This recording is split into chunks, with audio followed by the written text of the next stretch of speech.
Oh, thank you. All right. We are in Judges chapter 5 this morning, and hopefully we will not be there the whole class, but I want to look at Judges chapter 5 here. I believe I had asked us to kind of read it over before this class. The way Judges 4 and 5 works is Judges 4 tells the story of Deborah and Barak and how they defeated Sisera and Jabin and the Canaanites, but really how Sisera was delivered into the hands of Jael, the Gentile woman. And Judges chapter 5 tells that same story again, only it tells it in song, in poetry. You kind of see a similar structure in Exodus 14 and 15.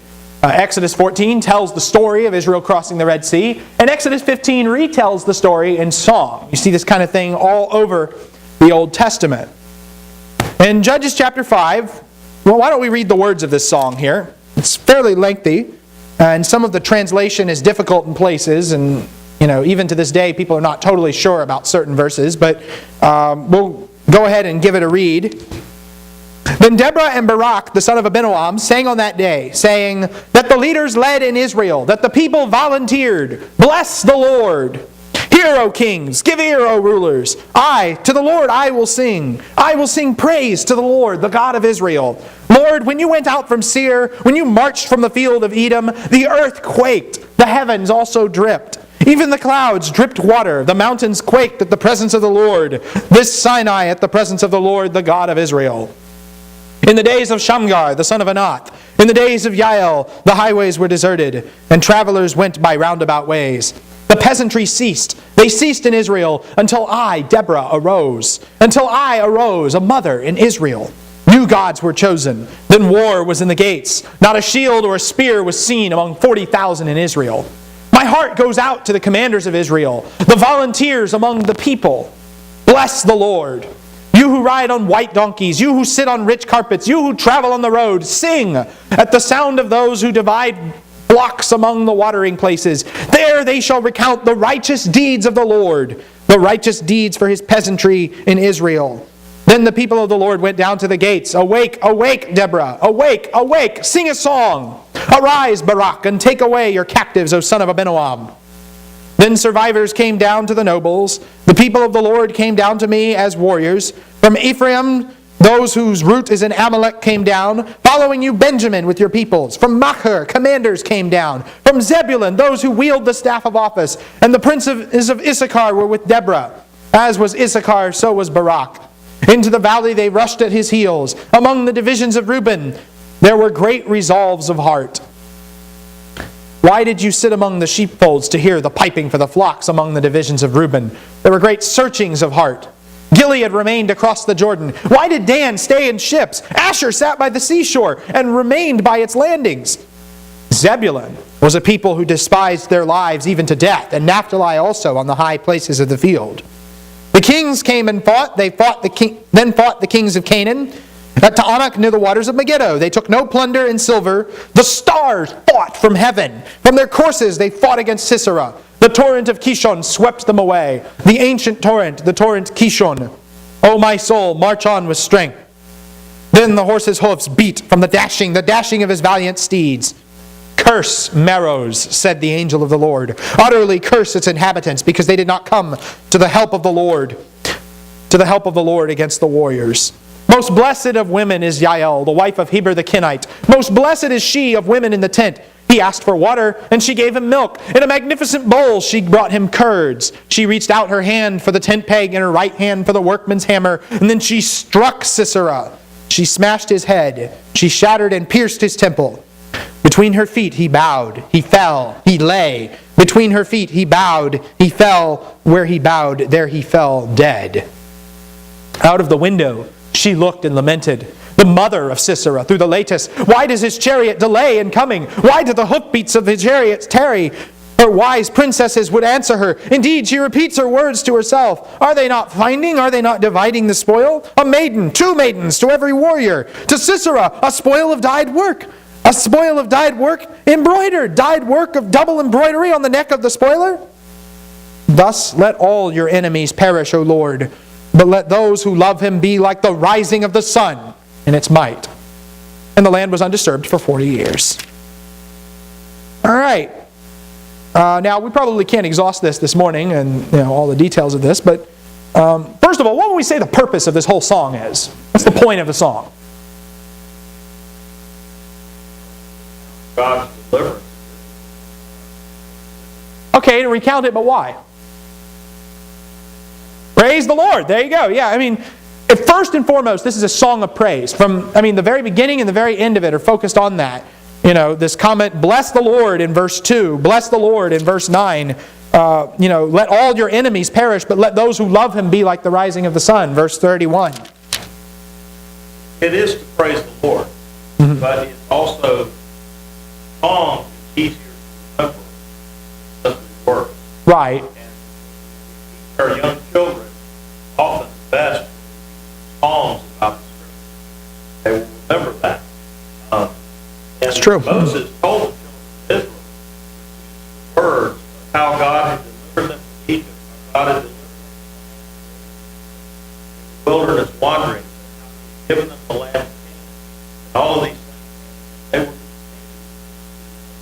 failed to do so. That's why they got into the mess to start with. Deborah's song is another attempt to preserve this how God delivers Israel from its enemies back to God, as well as praising God. No, I mean, there's definitely an instance of, that's important. People remember things better when they're set to music. It's just a simple fact. I mean, if I start reciting to you, I know whom I have believed, and, with that odd mispronunciation of the word believed, the reason you mispronounce it that way is because you memorize that verse from a song, more than from the Scripture itself. Song is a powerful tool. Don.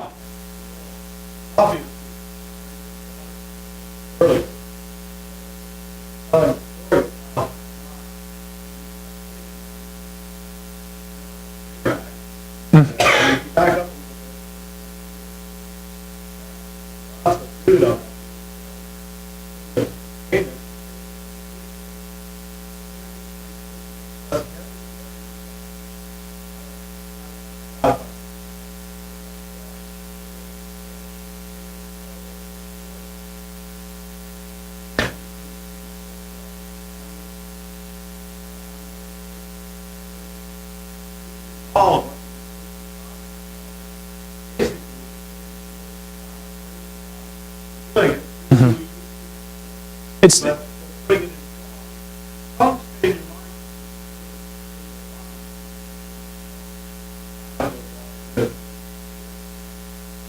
it is interesting that God has given us the capacity to memorize things that way. As far as the song goes, the song is saying praise the Lord, and here's why. This is really quite similar to a lot of the historical psalms that you'll see in the Old Testament.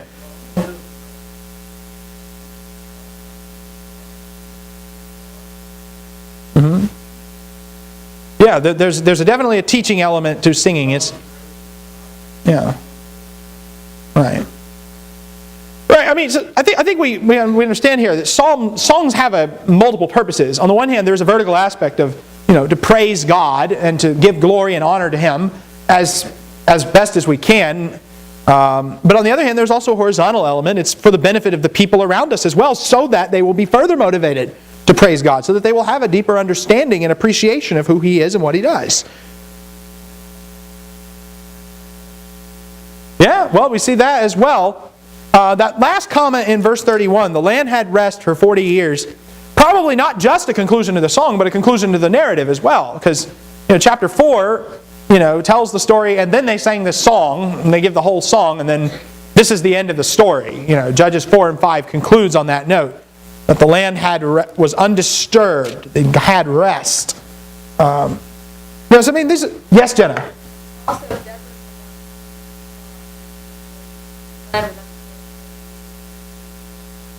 Well, yeah, that's not part of the song. That's just an editorial comment after the song. We don't know who wrote the book of Judges. We don't really know when the book of Judges was written. We know when this song was written because it says here in the text that Deborah and Barak sang this song on that day. So this may be Judges. The events in Judges could have been recorded after the fact, but this was recorded then and there. So we have kind of a window of insight in that level too. Now there's how else do we, what else can we say about that? There's a description in verses 4 and 5 of this appearance of God's presence. And, when we start talking about God appearing on a mountain, what mountain do we usually think of? Mount Sinai, right? But here, where's God? In verse 4. Lord, when you went out from Mount Seir, well, yeah, however you say it. Where's that? It's in Edom. It's the Edomite mountain. They inhabited that. That was their big stronghold, Deuteronomy 2:12 and 22. And, it's frequent. You'll see this sometimes in a lot of poetic texts in the Old Testament where God is, before God launches into battle, he's like on this mountain of Edom and he departs from there. Habakkuk 3:3 makes a similar comment about how God comes from Teman. In Isaiah 63, which we recently studied in our class, there's this picture of God in these flowing garments coming from Basra, coming from the Edomite area to further wage war on behalf of his people and tread the winepress of wrath. But perhaps most interesting is the fact that this is quoted in the Psalms themselves. In Psalm 68, and let's just do a little comparison here. Judges 5, 4 through 5 says, Lord, when you went out from Seir, when you marched from the field of Edom, the earth quaked, the heavens dripped, the mountains dripped water, the mountains quaked at the presence of the Lord, this Sinai at the presence of the Lord, the God of Israel. Psalm 68, verses 7 through 8, O God, when you went forth before your people, when you marched through the wilderness, the earth quaked, the heavens also dropped rain at the presence of God, Sinai itself quaked at the presence of God, the God of Israel. You see how it kind of, one song is quoting the other, and I would assume that since, Judges 5 is written by Deborah and Barak, and Psalm 68 is written by David, that, David comes later. But Psalm 68 actually quotes several different Old Testament stories or songs throughout, and that's one of them. So that's kind of an interesting point to note there. Yes?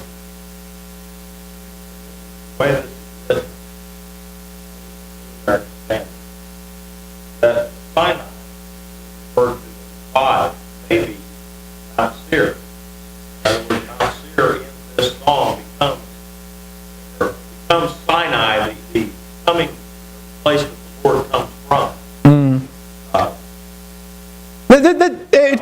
It's possible. That this idea. Frequently the language of Mount Sinai is recast and applied to another mountain. Maybe that's what's going on here with Mount Seir. More frequently in the Old Testament, it's applied to Mount Zion and reapplied in that context, that the mountain of the Lord is no longer Sinai, but now it is Zion. And of course, the New Testament picks up on this idea as well in Galatians chapter 4 and Hebrews chapter 12, for instance. Yes, Jenna? Like today, the role of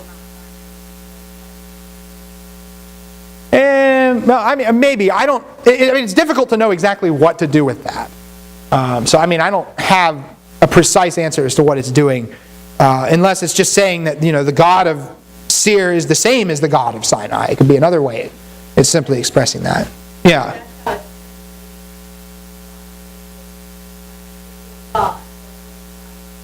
Right. Right. The one of Sinai, this is actually there's only two passages in the Bible that use the one of Sinai as a name for God. One is here, and the other is Psalm 68 and verse 8, which we just read. He is the God of Sinai. They're recounting the scene with this thunder, this lightning, the earthquake, the fire. It's terrifying. But the lesson in that sight was that Yahweh is a God that is not to be trifled with, messed with. He is a God of war. He is mighty in battle, and He will defeat His enemies. He shakes the foundations of the earth. The mountains quake at His presence. Do you want to do battle with a God like that? Well, that gives us a basis for this last statement in verse 31. Let all your enemies perish, O Lord, but let those who love Him be like the rising of the sun in its might.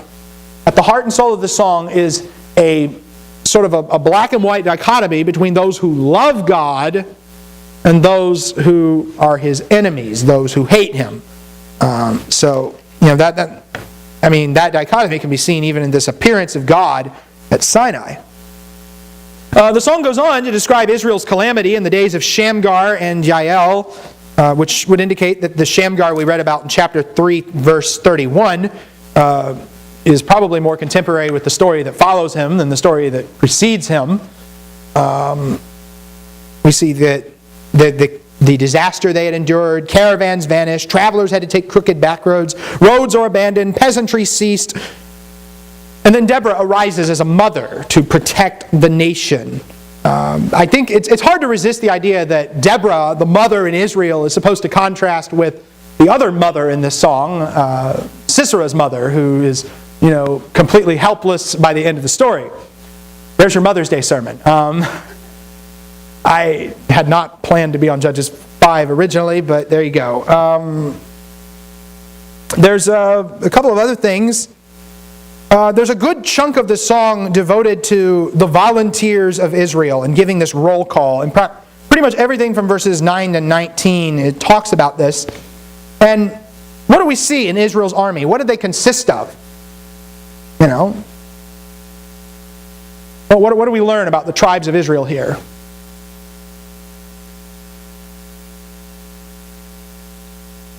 Yes, Jen? Some of them didn't come, and some of them did, right. Well, let's make a list of... And this is that dichotomy I was talking about, all those people that love God and people that don't love God so much. So, all right, so what tribes helped out? Huh? Okay, we have Ephraim, which happens to be the tribe that Deborah was from, actually. What else? Benjamin, okay, Benjamin's a helper. Zebulun. Who else? Naphtali, all right. More good guys. Naphtali, I believe, was the tribe that Barak was from. Issachar, okay. And it's not called by name, but there's another one in there. It's not called by its name. It's called by somebody else, one of the clan's names. Well, we'll get to Reuben in a second. Machir, yeah, Machir. Anybody know what Machir was?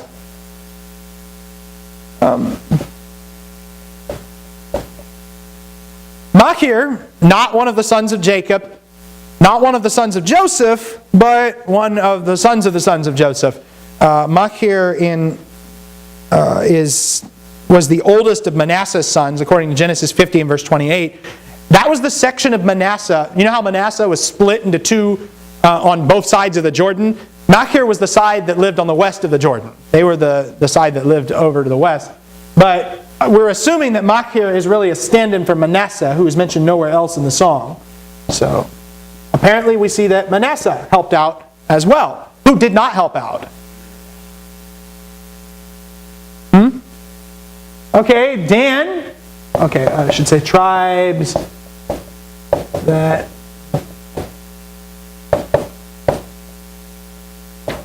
did not help. We have Dan. Is Judah mentioned in the song? I'll put Judah up as a big question mark here. Where is Judah? Yeah, mentioned in the song. Well, there are tribes that are singled out and said, you didn't help us, you didn't help us, you didn't help us. Who else? Reuben. Okay, yeah, Reuben. Why? I get to why I'm doing this in a minute.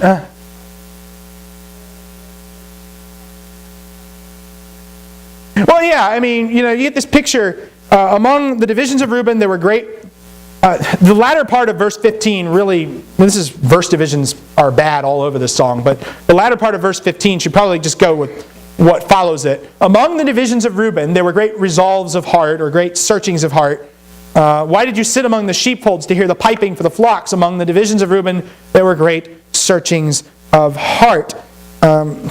What is the problem? The problem is ultimately their lack of resolve. They stayed in their sheepfolds. They listened to the shepherd's pipes. It's kind of like you get this impression, oh, you're going out to battle. We'll think about that. We'll think about that for a little bit. They never do anything about it, but they thought about it. They did a lot of thinking about it. They didn't get involved. So Reuben definitely belongs on that side. Who else? Asher, okay, all right. And again, you'll see there's another tribe in here, not mentioned by its name, but by its location. In verse 17, we have Gilead remaining across the Jordan, which Gilead was where Manasseh and Gad were both kind of located. Since Manasseh is on the good side, I'm going to assume that Gad is on the bad side, and just kind of put them up there as a stand-in for that. Now, what do we do with all? Why? What's the point of this list? Why single these guys out? By the way, who else is missing? Mark kind of already pointed out Judah is not really on the list. Who else is missing from here? Okay, Simeon's missing. Oh, I'm sorry.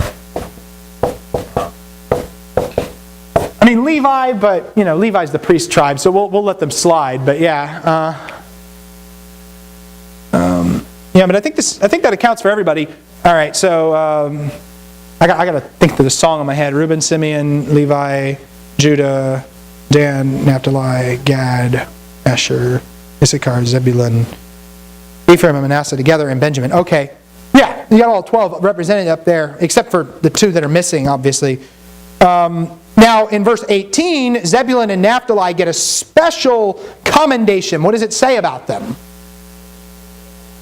They risk their very lives. They despise their lives even to death. There's a very similar statement in Revelation 12 and verse 11 about the Christians who did not love their lives even to the point of death. But what lesson can we learn from this?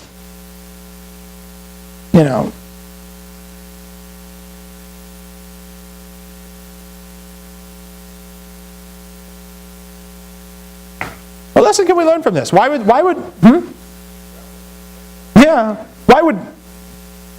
God care about something like this? Well, yeah, we keep coming back to verse 31. Let all your enemies perish, but let those who love him be like the rising of the sun in its might. But you can just picture Reuben going, well, we weren't your enemies, God. We just had to think about it a little bit, Well, Jesus said, exactly. You're not for me, you're against me. There's not a middle ground here. There's no middle ground of tribes that were not condemned or commended because they really hadn't picked a side yet. There were either those tribes that helped and there were those tribes that did not help. There were those who were on the side of the Lord and there were those who were not on the side of the Lord. And, that's a very black and white way of looking at things. And it also says something else, too, that, our knowledge of a situation in some way obliges us as, to take action upon it, or to make a decision about it that is resolved in this point. We have an obligation to help the people of God in some way. Yes, Jen? Do you have something you want to share? Huh? With great power comes great responsibility. Yes, okay. Did not try to phrase that in every way possible but that. But, unfortunately, I think I've been called out on that. And what we see here kind of is this, again, this dichotomy that, if we just ignore something and hope it'll go away, that makes us just as accountable as those who were oppressing Israel in the first place. Yeah.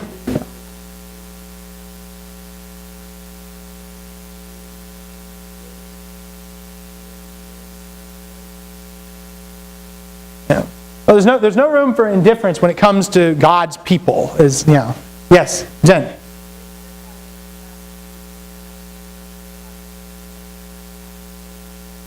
Well, if you're talking about, I'm indifferent to, my neighbor who wanted to eat T-bone steak for dinner and had to have chicken instead, that's not the kind of indifference we're talking about, obviously. We're talking about something else altogether.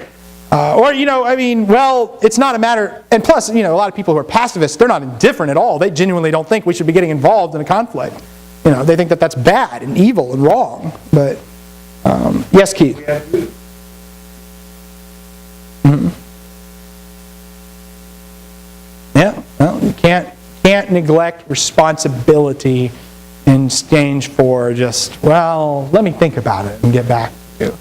Hey, by the way, I'm going to go sit out in my shepherd's field and play my pipe a little bit while I'm at it, That's so much better. I mean, it's an interesting angle on this. This is one instance where the Bible is clearly telling us about the importance of meeting personal responsibility.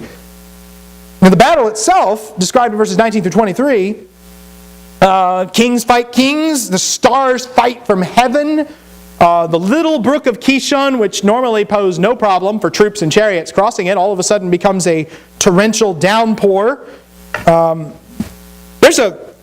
learned this while reading. Apparently in the local mythology of the Canaanites and the Ugarites, they believed that the stars from heaven were what made the rain fall. Kind of like Charlie Brown's little-known facts. But, that was one of those weird little things, that the stars fought them from heaven and the torrent of Kishon swept them away. So it's kind of funny that there's a connection between those two ideas. And verse 22 is really strange and hard to translate. The hoofs beat from the dashing of his valiant steeds. One way to read it, and I like this, is that what the horses are doing is they incapacitate themselves by galloping on themselves. Now it's hard, of course, the Hebrew's in an older dialect, so it's hard to tell, but exactly what's happening. But in any case, what we've got here is we've got the star warriors, the torrential Kishon, and self-galloping horses, all constituting a threefold cord of supernatural forces that God uses to destroy His enemies. The iron chariots could not win the battle. But in verse 23, we've got somebody else singled out. Curse Meroz. Put them in red because I don't know why they're singled out this way. The harshest condemnation is reserved for Meroz. Anybody know where Meroz is? I don't know where it is either. But this is the only time that this place is mentioned in the Bible. So that's one of those. And so people... Naturally, the number of suggestions as to where Meroz is multiplied extensively as a result of that. The indication seems to be that Meroz was located in that triangle that was formed by Mount Tabor and Megiddo and the Kishon River. No one's been able to precisely identify where. But, why would they be condemned like this?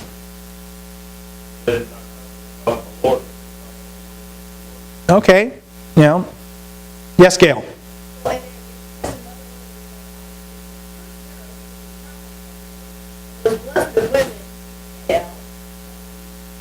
Yes, and I think that we're supposed to see that. On the one hand, you got Meroz, which I'm guessing they were probably an Israelite city that sided with the Canaanites. On the other hand, you've got Jael, who was an ally of the Canaanites, but she sides with Israel and puts Sisera down. So Meroz is cursed, but Jael is most blessed among women because she killed Sisera.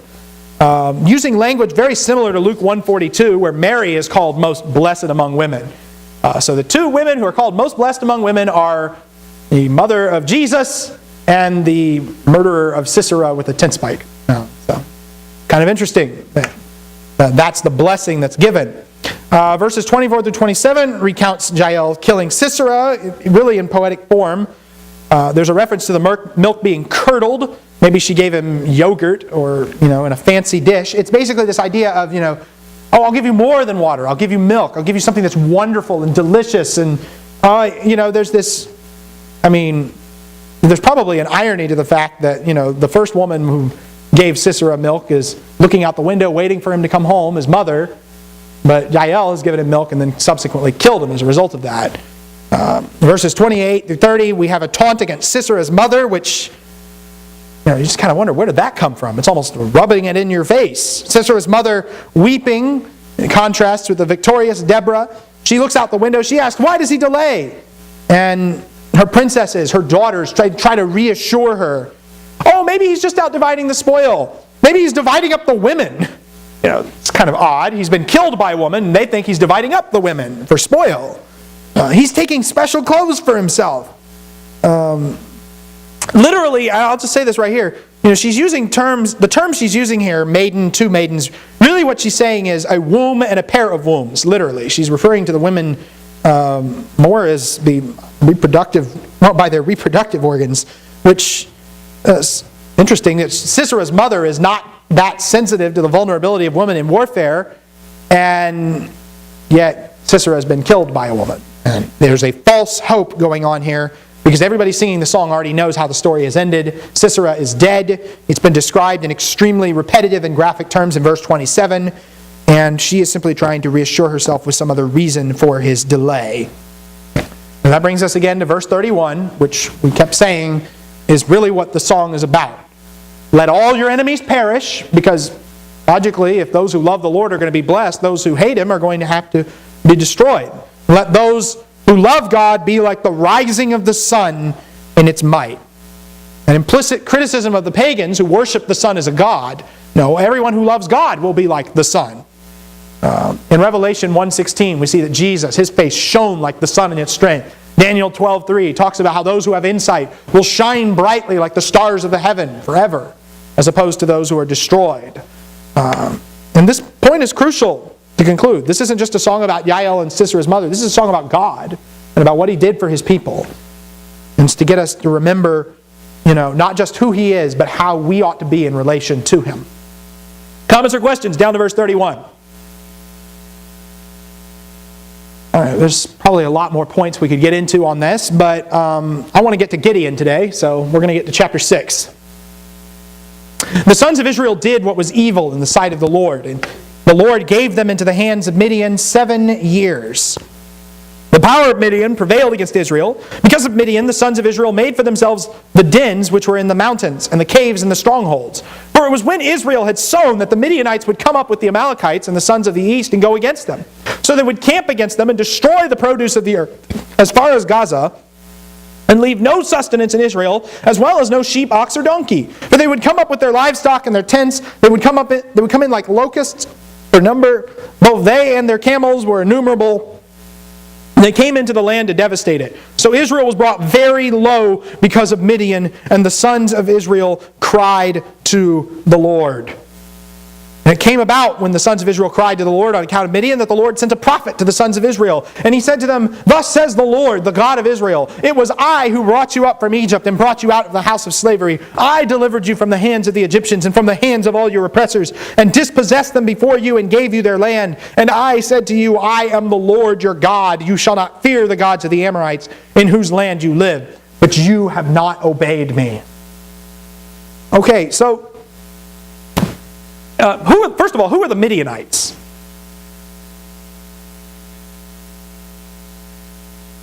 Anybody know? Okay, yes. Away from Isaac, away from when they died. So they were cousins. Okay, that's right. They are sort of cousin nation to Israel per Abraham's concubine Keturah in Genesis 25. What else can we say about? What else do we know about Midian in the Bible? Jenna. Yes, Moses is married to a Midianite. Moses was married to a Midianite woman. His father-in-law, Jethro or Hobab, or he has a couple different names in the Bible, was a Midianite priest. Actually, good. And anything else? The Midianites always yes. After Mount Sinai, when Israel bowed down after the place. Anyway, the Midianites and enticing Israel to rise up and play. One of Aaron's sons, my son, went in and thrust Cosby, daughter of a Midianite priest, and her lover approved the sword and stayed the wrath of the Lord. You're mixing two stories together, but yeah, it was not the golden calf at Mount Sinai. It was 40 years later near the land of Moab. Balak tried to get Balaam to curse Israel. It didn't work. Though Balak and Balaam kind of recruited the Midianites and the Moabites to intermarry with Israel. And it was Phinehas, the son of Eleazar, the son of Aaron, who stabbed the wrongfully fornicating couple with the spear. So we have that going on as well. Yes, and the Midianites were allied with the Moabites in an effort to curse Israel on that occasion. Now, they're allied with the Amalekites. The Amalekites are a persistent thorn in Israel's side throughout their history. The Midianites would raid Israelites' crops there's kind of a language of covenant curses here, and you can compare it with Leviticus 26 and Deuteronomy 28 to notice that. But one thing that I think is particularly interesting is in verse 5. The Midianites come in like locusts, and they eat everything up. Here's an instance where an invading army is compared to a plague of locusts that destroys everything. The prophet Joel later does the opposite. He takes a plague of locusts and compares that to an invading army in Joel 1 and 2. So you have that as well. But the people of Israel, they've done evil in the sight of the Lord. So they've got their apostasy, they've got their restitution from God, and now they cry out to the Lord. There's no indication so much that they repented, they just cried out to the Lord because they're upset, I guess. But as a result of that, God sends them a prophet. And what does the prophet tell them? Oh, there. Y'all didn't deserve any of this now. Is that what he says? You have not been listening to me. What's wrong with you? Yeah, I told you so. That's the message here. Done.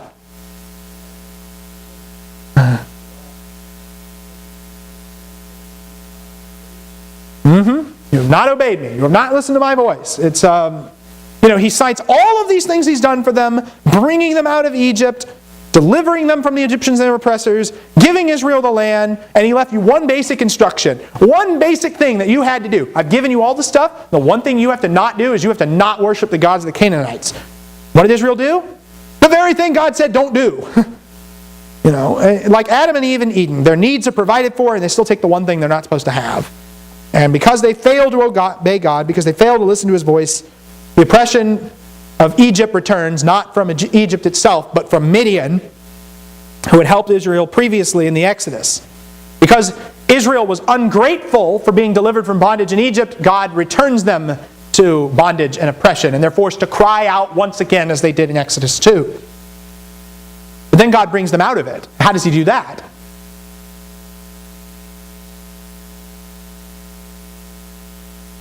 How did God bring them out of it the first time? He sends them Moses, a deliverer, right? Well, now He's going to send them another deliverer, Gideon. And that brings us to verse 11.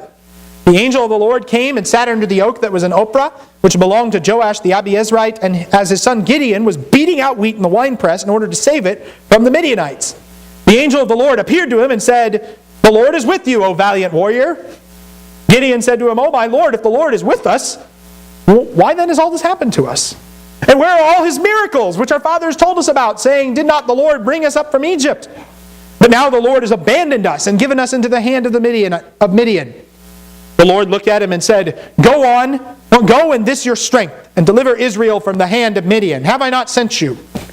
He said to him, "O Lord, how shall I deliver Israel? Behold, my family is the least in Manasseh, and I am the youngest in my father's house."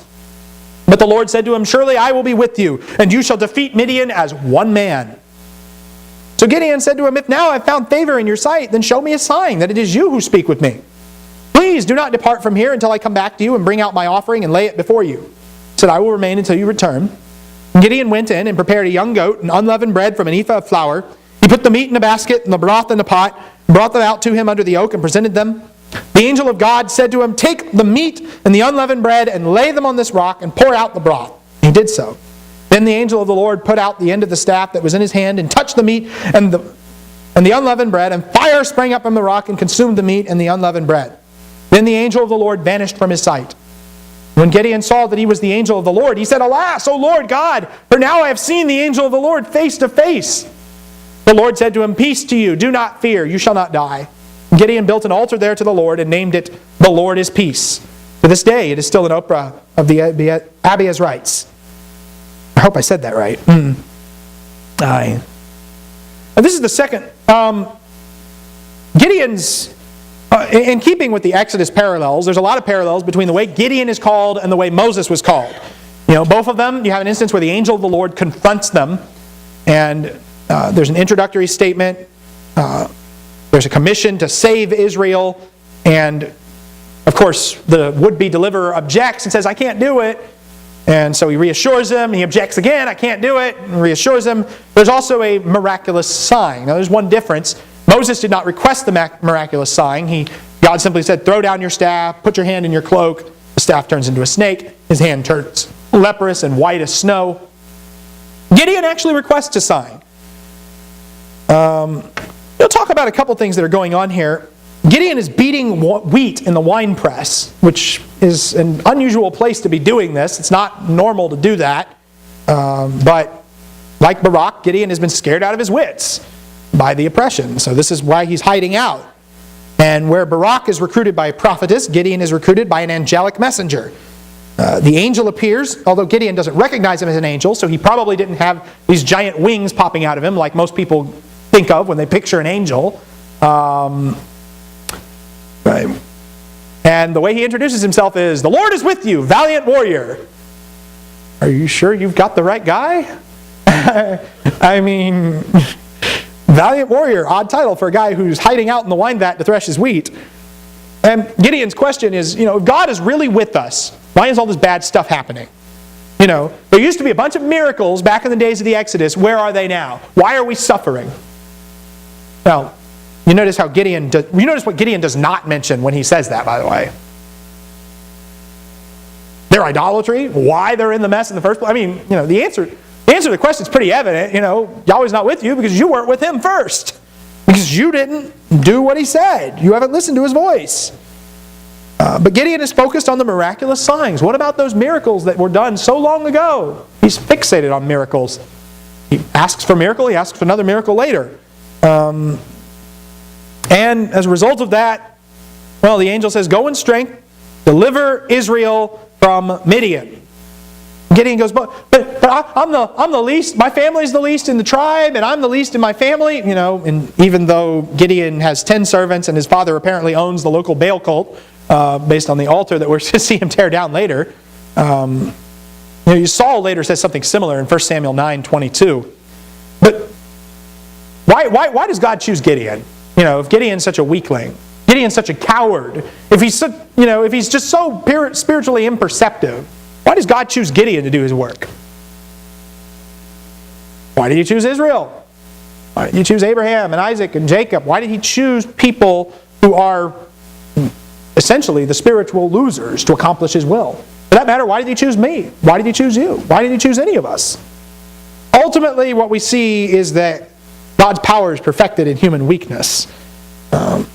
It's as the Apostle Paul writes, "There were not many wise, not many noble among you according to the flesh, but God has chosen the weak things of the world to shame the things that are strong. God has chosen the base and despised things, the things that are not, so that he might nullify the things that are." All right, time's up. We didn't finish chapter 6, but I want to look next time at Gideon's request for a sign and how we should understand that. Hopefully we'll cover more of the Gideon story next time.